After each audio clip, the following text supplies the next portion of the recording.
Abraham Lincoln జీవితంలో ఒకానొకప్పుడు ఒక గొప్ప అవమానకరమైన సంఘటన జరిగింది.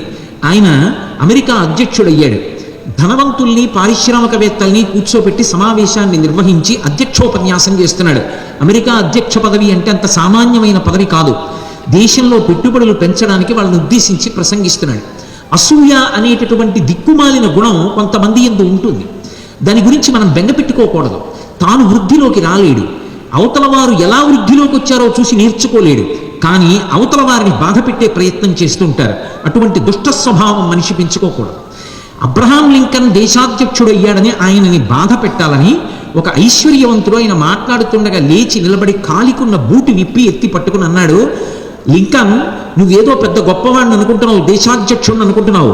నీ తండ్రి మా ఇంట్లో అందరికీ బూట్లు కుట్టాడు. ఇదిగో నేను వేసుకున్న బూట్లు మీ నాన్న కుట్టినవి.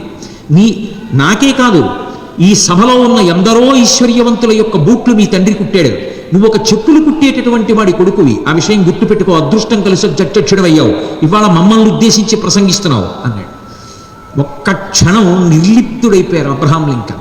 ఎంత అధ్యక్షుడైతే మాత్రం అనరాని మాట, వినకూడని మాట వినపడింది అనుకోండి, క్షణం పాటు నిస్సత్తువుని పొందాడు. కానీ అది సంస్కారం అంటే, అది శీలం అంటే.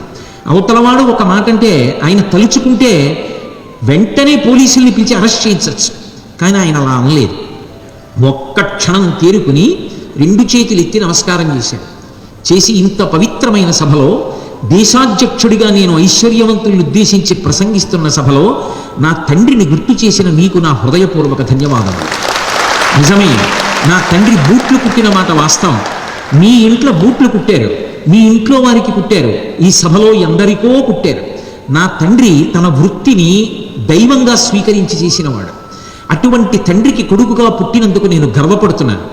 నా తండ్రి బూట్లు కుడితే ఎప్పుడూ కూడా అవి ఎలా ఉండాలో అలా ఉంటాయి తప్ప పాదం యొక్క సైజు కన్నా 1 మిల్లీమీటర్ ఎక్కువ ఉండవు, తక్కువ ఉండవు. ఒకవేళ మా తండ్రి కుట్టినటువంటి బూట్లు తగిన సైజులో లేకపోతే నాకు చెప్పండి. మా తండ్రికి అప్రతిష్ట రాకూడదు. నా తండ్రి నాకు బూట్లు కుట్టడం నేర్పాడు. నేను మీ ఇంటికి వచ్చి ఆ బూట్లు సరిచేసి పెడతాను.